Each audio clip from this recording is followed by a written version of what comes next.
Let's should we start about the chaos that is the average Oh my entrepreneur's life goodness. and world? Right? Like, how many people have you met that have these fantastic ideas and they're visionary type people and they've got so much energy and drive behind them and they can't organize themselves out of a wet paper bag? It's very, very true. You run into people, and just because you have the vision doesn't mean you are the person that can deliver the vision. And it also doesn't mean that you have the requisite skill sets to do a lot of the pieces that are required for the delivery of the vision. But yet, most people start out doing it all themselves. Yeah. Yep, Yeah. it's crazy. Well, they have to. They're starting their dream. They want to drive Hmm. it forward. And then I love it when they finally realize that, hey, this what you talk about, systems and process and all that stuff that you're really good at and you love to do, that's the stuff that gives me a headache. And so I love talking to those people because they're those are going to be the right ones to pair up with and do something really cool. Sure. But like everything, you need kind of a roadmap, you need an idea, you need to work with somebody that's done this before and that has the suggestions that could be implemented in your type of business too. Yeah. And I think the thing that gets lost sometimes with people is everybody has a system, but that doesn't mean the system is good. It doesn't mean the system is effective. I mean, you could go out and do everything manually. You could make every single phone call yourself. You could do all the marketing, everything. You do it all by yourself, and that is your current system, right? But Yep. what you have to look at is how effective is the system? How sustainable is it? Is it scalable? Is it something that really is going to get you where you want to go? And I always remember the old adage, like, if you want to go fast, go by yourself. But if you want to go far, go with others. But Yeah. sometimes those others are hard to find. Yeah, I would agree. I would agree, especially ones that, you've got to be able to have people that kind of align with your value system, the way you're doing business, things like that. I've got a friend that he has a health clinic right now, and he has to be very careful when he hires people to make sure that the values are the same, that they're matching, because that's one of those areas that you can have completely different values, and that's not going to work. You can be a total expert in systems and process and everything, but if you don't have that same core value system, it's still not going to work. Yeah. So, Yeah, absolutely. I'm often reminded of the book The E-Myth by Michael Gerber, okay, where he yeah. talks about how entrepreneurs think that nobody can do it as well as they can do it. And in many cases, they're not wrong about certain aspects of their business when they say that, but they don't realize that that's also the same thought process that's crippling them and restricting them from growth. Well, and that's an amazing point because if you think about it as the entrepreneur, I'm sure nobody's going to have the vision and the mission and the drive behind them. Nobody else is going to have that. That's what they're going Mhm. to have. And the interesting thing is when you start talking about systems and process and start planning it and seeing what are we going to put down, well, that's usually where we start because you need that momentum, you need that drive, you need that vision, you need that mission from that entrepreneur that there's nobody else going to give it to you but them. Mhm. And all you're there to do is just help them organize that thought that they have. Sure. Yeah. Because, yeah, half the time those folks just need a little bit of organization in their thought too. Yeah. I think that's a really important point because the alternative to that is people make decisions out of desperation. They make Right. a decision to bring in somebody. I'm desperate. I have to bring in this person or that person. And there is no organized thought process around who they are, why they're coming, and more importantly, to what you just said, are they aligned with the vision? Are they sharing that vision with the entrepreneur? And when you make those decisions out of desperation, you're almost always making a mistake. Yeah, exactly. It's that whole fear of scarcity, Yep. right? You start making any kind of choice out of that, and it's like, oof, you're gonna go down a bad path. Yeah. No doubt Absolutely. about it. And if you spend any time around entrepreneurs, we all have our our horror stories, our scars from going through those things, bringing in the wrong person, connecting with the wrong partner, whatever that might be. And, there, a lot of them can tie back to just not having an organized system that works in your business. Right. Yep. And then they realize it, and what do? They start to look and they start to see, well, there's got to be there has to be a tool. There's got to be a tool I can use. And I love it because I got a call the other day. Somebody was asking about it, a tool. This is the kind of stuff you do, right? I'm like, yeah. So what kind of tool? I'm like, well, hang on a second. Before we talk about the tool, let's talk about what the job that needs to be done that we're going to use the tool for. Sure. Because a lot of people just think, I'm going to get this tool, I'm going to implement this tool in my business, and it is going to fix everything. No, it's probably not. Automation, AI is not going to fix it. If it's garbage coming in, you're going to get automated, faster garbage coming out. Yeah. It's still going to be garbage coming out of the back end. Um, the other thing is they'll look for a book. I often say I should spend my Friday afternoons at Barnes and Noble in the business section, standing in front of the shelf and waiting for some entrepreneur to come in and grab one of these. Yep. Because all these books here have answers that they're looking for Hmm. in the pages somewhere. These are all best practices, principles that we've learned over the years. Duplicated themes and ideas through all these different books with all these different authors, just packaged for their particular audience. And so I've told my wife that I should really just go to the bookstore, stand in front of the business section, wait to see somebody go and grab one of those and go, "Hey, you're a business owner. what, what do you, what do you think you're going to get in that book? First of all, Yeah. are you going to read it? And then if you read it all, are you going to spend the time to implement what's in it? But before you spend the time to implement it, are you going to create the suggested systems, SOPs, playbooks, all that kind of stuff that they recommend? Yeah. And if not, okay, then what's Yeah. really at the heart of the problem? So, It's so funny. Number one, I have those books, and number two, we didn't meet at Barnes and Noble, but we could very well have right. under those set of circumstances, right? So, Yeah.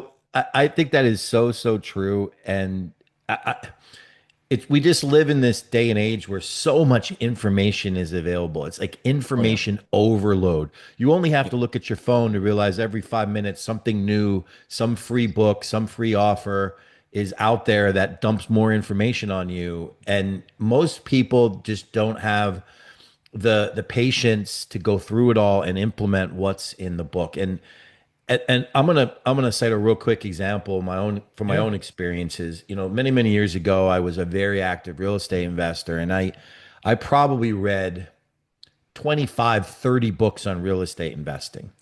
Yep. And when I finally started working with a pro in that space, a couple of pros, they asked me a question. They said, well, you obviously know some stuff. How'd you learn? I said, well, I've read all these books. And they smiled and they said, so how many properties have you bought?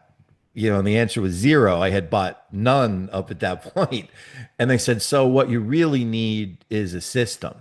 What you really need is, to get over the fear, because you clearly have no problem reading a book, but you're not taking the right action. And it's the Yeah. same with entrepreneurs in any situation. They go searching out information and it just doesn't help them take the right steps. Yeah, exactly. And that's, how many times have we been around coaching circles and stuff like that where people go and they get coached, they get seminared, they get conference, they get everything. And then they come back home and the wind is out of their sails and they don't Yeah. actually move forward. And that's the biggest thing. That's why, you have to come alongside people nowadays and be that trusted advisor, that trusted partner to say, look, we're going to learn, but I'm also going to help you kind of get into the habit of the doing as well.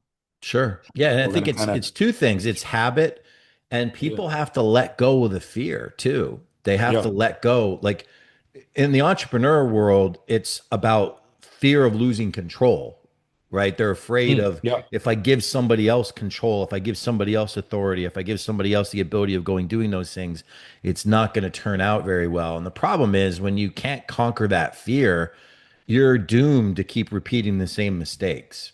Yeah, and the only way you get beyond Absolutely. it is to come up with a system, work through the fear. And people ask me all the time, like what I do on in the sales coaching side, and I jokingly say, look, I'm not in the sales coaching business. I'm in the fear removal business. Like I'm helping you remove fear from certain things, right? And Yep. entrepreneurs, they're the worst because it's one of those situations where they're afraid of giving up control in their business because it's their baby. And I get it. I'm an entrepreneur. I understand that completely. And it's interesting that you say the giving up of the control is their baby because a lot of entrepreneurs don't realize that if fast forward down the road 10, 15 years, it's now time to think about retirement. And they've been running in this model. They've been running at, they are the magic, they are the control, it is their baby. They've been running for so long in that mode that they go to get evaluated to see, well, what is this business now worth so that I can possibly think about retiring? And guess what? The evaluators come back and say, well, because you're the magic, because you've been in the control, in order to properly evaluate this company, we have to remove you from that Yeah. recipe. Now, what's left? Yeah. And if you're the eggs in your cake recipe and you remove the eggs, what's left? Ooh, you know, and so what we're trying to do is get folks to one, as you said, immediately remove that fear, start thinking Mhm. about what could be possible. What could be possible if we are able to replace some of the stuff that you're doing with systems and processes and SOPs and playbooks and other people in your company that it just works. And you Mhm. can take that step back and kind of look at your business holistically. The old adage of working on your business versus in your business, Yeah. and then see that value go up and see the potential to say, hey, maybe retirement is, or a sell or a merge or an acquisition, maybe that is possible for us. Yeah. Great question is what, like, when was the last time you took some vacation? And a lot of times the business owners just kind of laugh and they say, what's that? And Yeah. that's, to me, hearing that as the systems process guy, that's kind of scary. When someone Yeah. laughs, it's like, is it laughs because they think it's funny, or are they just laughing away the hurt that they feel right now because they really know that they're trapped? Yeah.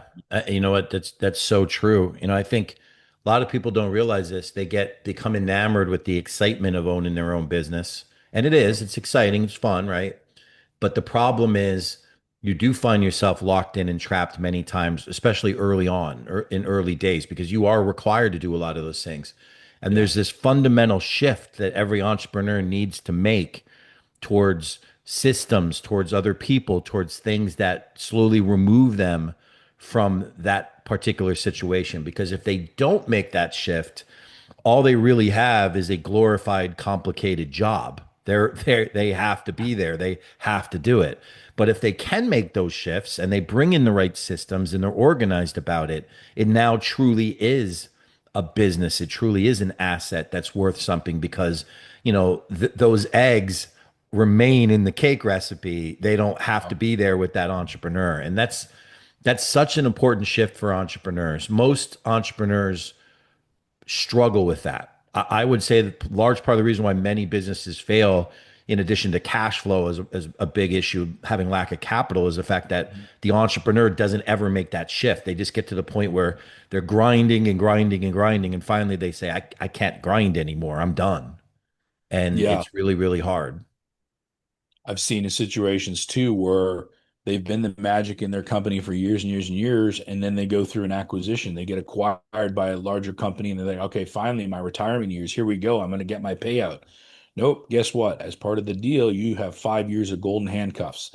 Yeah. Because you're the magic, you still got to work in this company for the next 5 years in order for you to fulfill what you're going to get paid on the back end for the sale and stuff like that. Sure. Another kind of sad example. I Yeah. do a lot of work with in multi-site clinical healthcare. And again, you get these doctors that have started their clinics years ago and they've expanded their 5, 6, 10 clinics now, and they want to think about retiring. Well, again, what role are you playing right now? Can you sort of start to replace yourself? Now, Yeah. if you've got a runway of 3 or 4 years, bravo, because that's a great amount of time that it could take to actually recognize that, hey, I am still the magic, so let's fix that. And we got a runway to do it. So we can kind of plan it and strategize it and make sure that in 3 years' time, they're out at the Hmm. highest value possible. Hmm. It's funny you mentioned doctors. I know you have a lot of experience in healthcare. It's amazing to me how many people are just true experts at what they do, Yeah. but they are horrible business people. They don't know how to run a business. They're great at what they do, but that transition to being a business owner at what they do is not very effective. Doctors are one of those examples. Attorneys are Yeah. another example like that. They're great at their profession, but the Yeah. business side is what holds them back. And that's why you see, and it's not the only reason, but it's one of the things where you sit back and you look and say, why is that doctor still working at 72 years old? Like, well, Yeah. you kind of wonder and you ask yourself why, or why is that business owner who has this thriving business still working at 70 years old when they could be Yeah. retired? And a lot of times it's maybe that golden handcuff situation, or it's Yep. maybe that they don't have the business really running the way they can and they can't step away. Yeah. They just don't know how. Yeah. They just think it's not possible. And you know, those are some of my favorite clients to work with, the ones that recognize that, because there's this mutual respect that happens. Like I had one doctor say, "Okay, Brian, that systems and process stuff, that's what you do. You understand that. I don't get any of that." I'm like, "Well, that's okay because all that doctoring stuff that you do, I don't understand that either. But together we Exactly. figure it out. It's kind of Exactly. like a mutual respect, right? We figure it out. So Sure. Yeah, it's yeah, look, it the recipe can look different, from one business to the next, right? It doesn't have to all look the same, but for lack of those things, the end result always looks the same. That business owner is frustrated and locked in and handcuffed to the business. It sometimes gets to the point that they don't even enjoy what they do anymore, but it's all they have. And there is no exit in sight because they don't have a system. They don't have something taking away those pressures from them. So, right. it's one of the things that I think is so, so important about what we're doing and what Yep. we're trying to put together with people because we're not only fixing and turning around businesses, we're saving people's lives and livelihoods in this process because for many of these people it's only a matter of time before they hit the wall. Yeah, I have this vivid image that goes through my head of I always think of that your 60, 70-year-old doctor.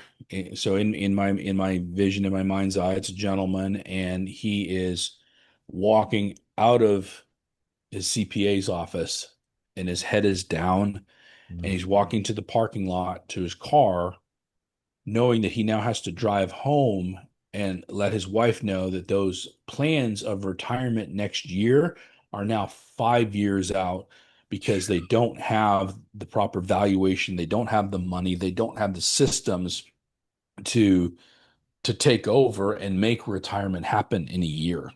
Yeah. They're faced with either closing the doors completely or working another 5 years to get to where they want to go.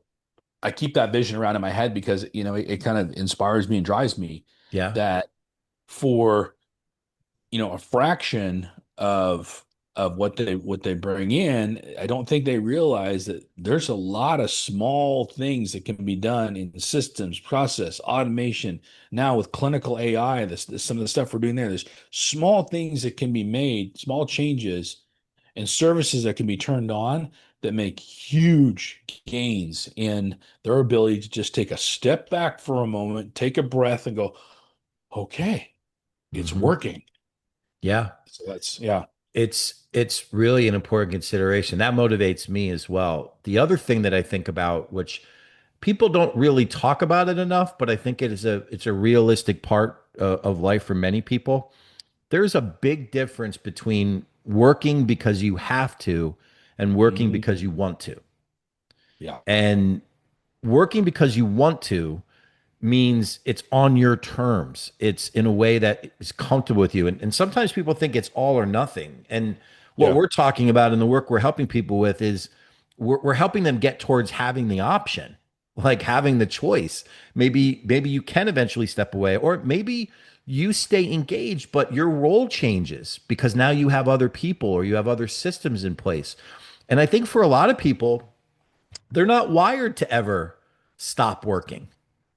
Yeah. But there's a difference, working because you want to and spend 15, 20 hours a week doing something to stay active and engaged is a lot different than feeling like you are just chained to your business and there is no escape.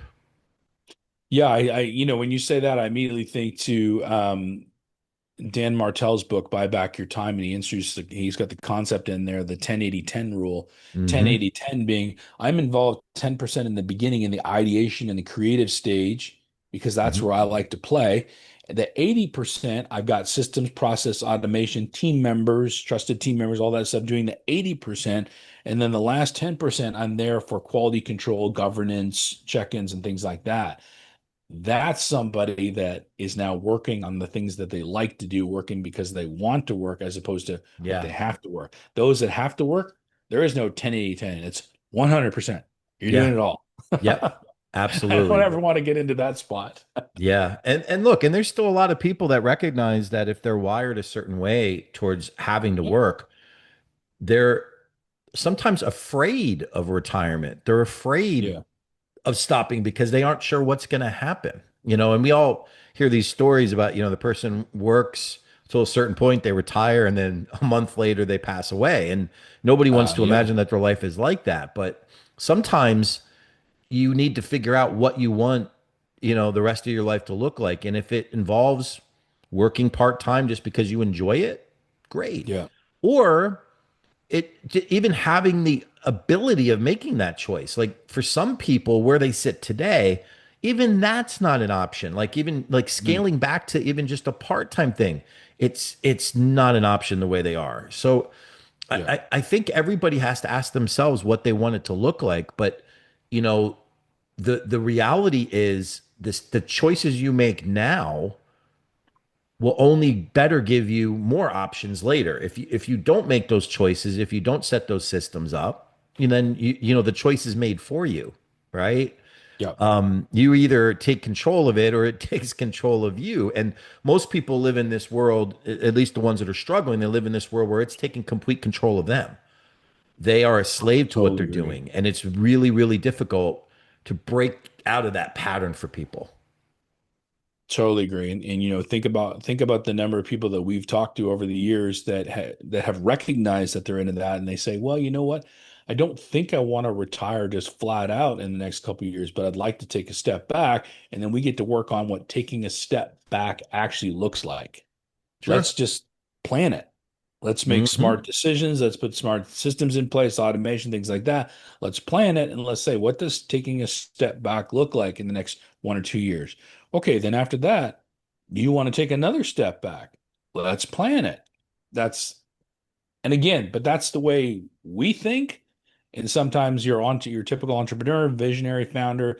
They don't necessarily think like that. So it's just it's a marrying of the two thoughts coming together to say, let's just respect the way you think, respect the way I think, put it together and make this plan work. Yeah. So I think it comes full circle because you know why? yeah, Because we're in the information age with so much stuff being dumped on us, some of these entrepreneurs just think, well, I just need one little tool and I'm right. good everywhere else. But if I just get this one tool that gets me back 5 hours, I'll be okay. Right. Not Yeah, realizing that as soon as they get those five, they'll lose five somewhere else. It's just inevitable the way yeah, it works.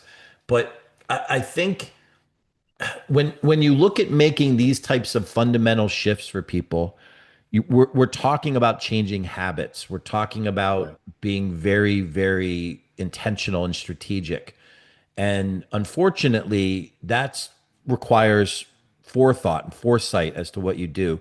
And many entrepreneurs operate reactively.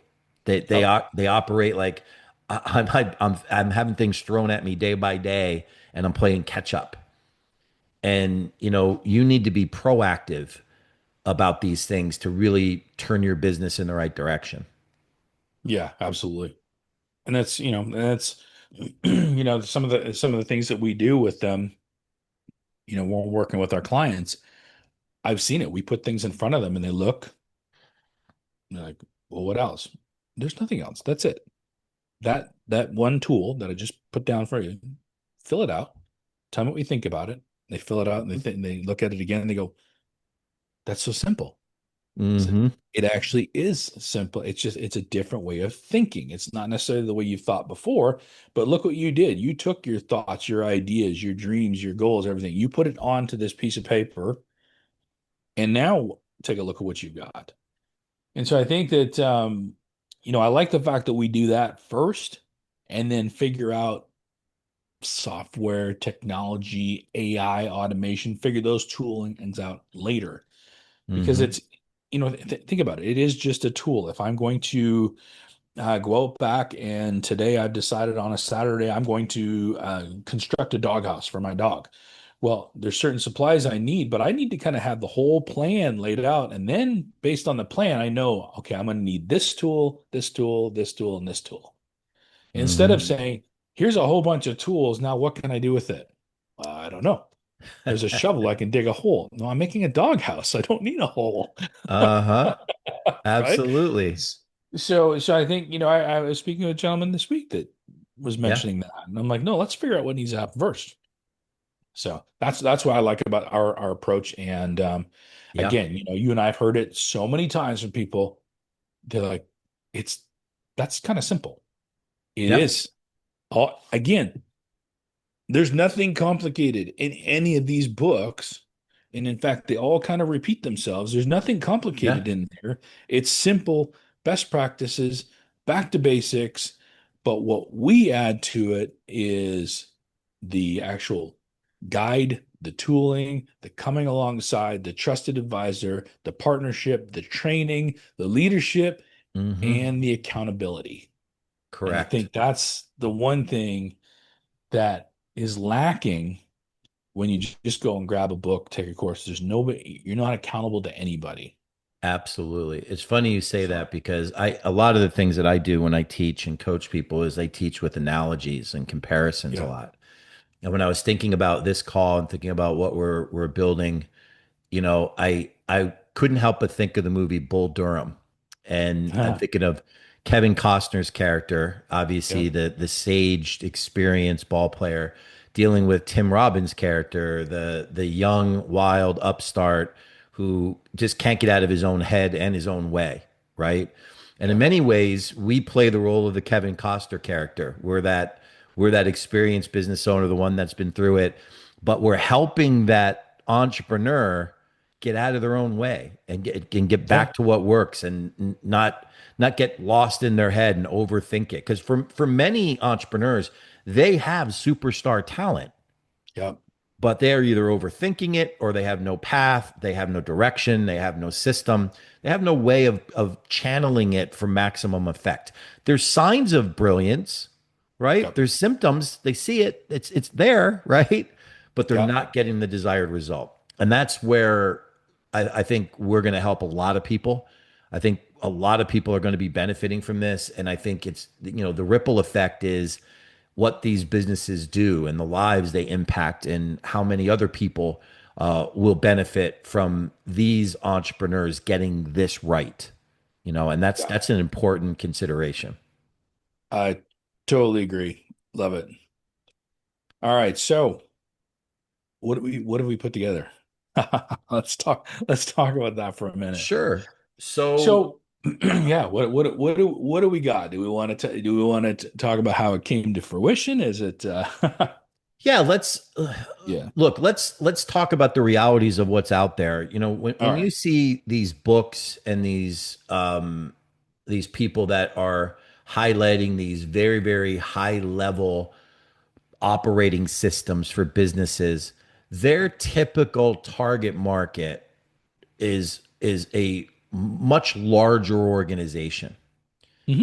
And, Absolutely. you only have to look at some of them, and we're not going to mention names, but some of them are geared towards larger companies, 10, Yep. 15, $20 million in revenues.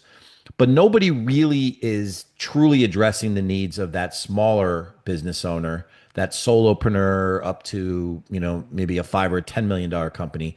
Right. They don't get a lot of love.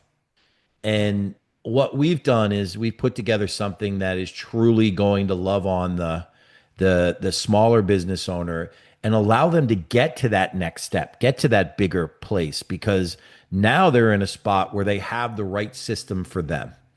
And that's Yeah. a really, really important shift. And, I'm excited about it. So, we could talk a little bit about what it might look like. The goal is maybe talk about what the pain points are. What are they going through? Yeah. I think that that's an important area to cover is the fact that, what drives people, to the bookstore to look at the books. What happened, what led up to that? What are some of the common pain points that we see? We've spent some time already talking about the fact that they're stuck in the business. They're the magic. They can't take the time off. They can't step away. I asked one couple who runs an IT firm, have you ever been able to take a week away? And they just both laugh like, you're kidding me. We tried to take 3 days away and we got hammered with phone calls and text messages. And, Mm, so we talked about that. I think some of the other pain is they're looking for growth. They know they need to grow. They know they need to scale, yep. and they're realizing that they feel like they can't. I'm stuck. I can't handle anymore. I can't handle another location. I can't handle another, and that's just because again they haven't systematized properly. Yeah. Yeah. Um, they're all going to come to the table with various pain points. Sure. I I think the other consideration that I think sometimes people get overwhelmed by because they are forced to do it all, there has to be this acceptance and acknowledgement that I'm not great at everything, right? I'm Okay. not great at everything. I may be great at a few things, but those other things that I'm not great at that I'm forced to do inside my business, those could be holding me back because I don't have the right person in that seat to do those things. And Yep. finding somebody who's great, to do those things could change everything for a business owner. But sometimes people Absolutely. struggle with that because whether it's they don't want to acknowledge it, they don't want to accept that they're not great at everything. I think it's important that everybody knows what they're great at and what they're not great at. And then Yep. you go and find the people that are great at those things that you're deficient in, and let things develop that way. And I think what we've built, not only gives them the system, but I think makes them feel more comfortable about making those decisions because there is a there is a submission that has to occur. Like you have to submit to doing it this way, or else you're Mhm. just going to keep repeating the same mistakes. Oh, absolutely. You got to be ready to make some pretty big changes and Hmm. be comfortable with those changes. Now, you don't have to be comfortable right away, but you got to be comfortable enough to let them continue to happen and not block them, Yeah. kind of thing. And I think you're right when you talk about people, making sure that you got people in there that are doing the things that you don't like we've got as part of the program. We're going to be going through and assessing that. We'll know exactly what you like to do, don't like to do, what you're good at, not good at, who might be good. We're going to look at your team members as well. We're going to say these team members are good at this, not so good at that. And then maybe you walk away thinking, hey, I got the right people on the bus. Just a couple of them are sitting in the wrong seat. Let's just move the seats around a little bit Yeah. as we drive down the road. Hmm. And so that's, again, is that rocket science? Is this all new? No, people have been writing about it, talking about it for years, but we've just brought it together in a simple format that can kind of open your eyes to what's possible. Yeah. A lot of what we're going to be doing with these business owners is what I call pain to possibility. Hmm. Here's your pain. Here's what's possible. Here's your pain. Here's what's possible. What's in the middle? Well, there's a journey. You Hmm. choose whether you want to go on that journey, and the journey can be easier, harder in certain areas.